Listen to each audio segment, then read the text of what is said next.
Right, so today I want to talk about this Lawrence O'Donnell Trump-Russia story that was kind of a big nothing burger that was thought to be really big. And the main problem with this whole story is that what the fake news media does, namely your MSNBCs, CNNs of the world do, is that they'll come up with some big fake news story like this one, and then they'll make a lot of money off it, and then a day or two later they'll be forced to retract it because obviously it's not true. I mean, if they report something that's fake without evidence, they can be sued.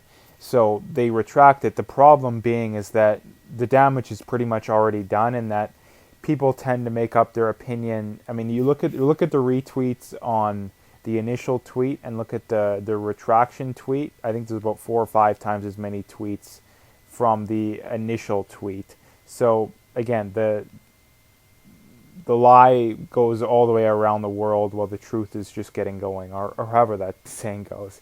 But let's just read a little bit of it here. But MSNBC host Lawrence O'Donnell on Wednesday retracted a story that alleged that Russian billionaires close to Putin had co-signed a loan that was given to President Trump by a foreign bank. The brief report, which O'Donnell credited to a single source when it aired Tuesday night, led to a threat of lawsuit by the president.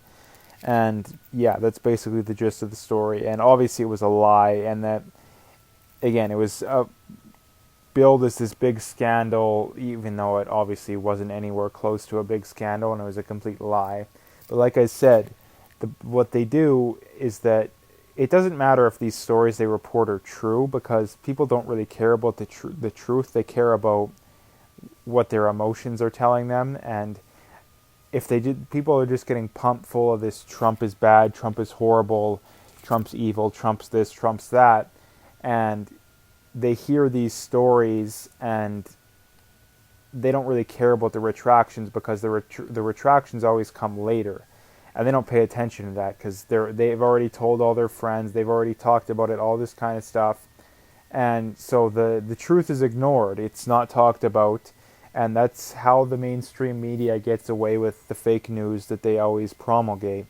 And it's especially true for TV media, because the TV primarily makes their money off like ads and all that kind of stuff. Independent media more or less makes their money off being accurate and reporting good news.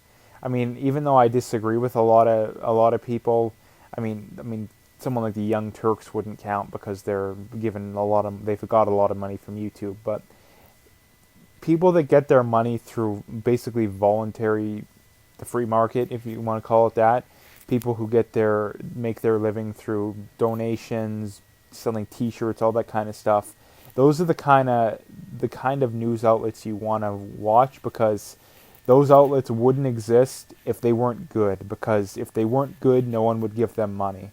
So those are the kind of ones you want. And the mainstream media, they have all their fancy, they have all the technology, but that's because they're funded by the government. I mean, see, the Trudeau government just doiled out $600 million to mainstream media outlets this year. So the mainstream media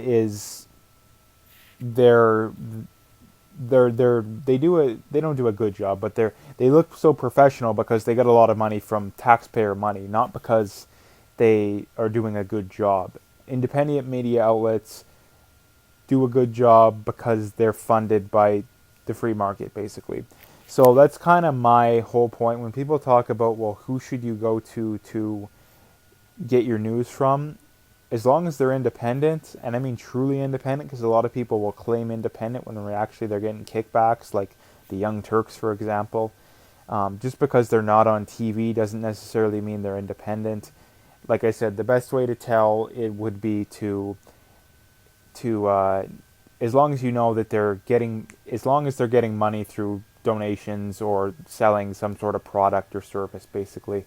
But getting back into this story too is that we need to recognize that the mainstream media, just how biased they are, and it's on both sides, but the difference being is that the mainstream media is overwhelmingly leftist. Like if you're watching mainstream media, there's probably a 95% chance that it's a leftist bias rather than a right bias.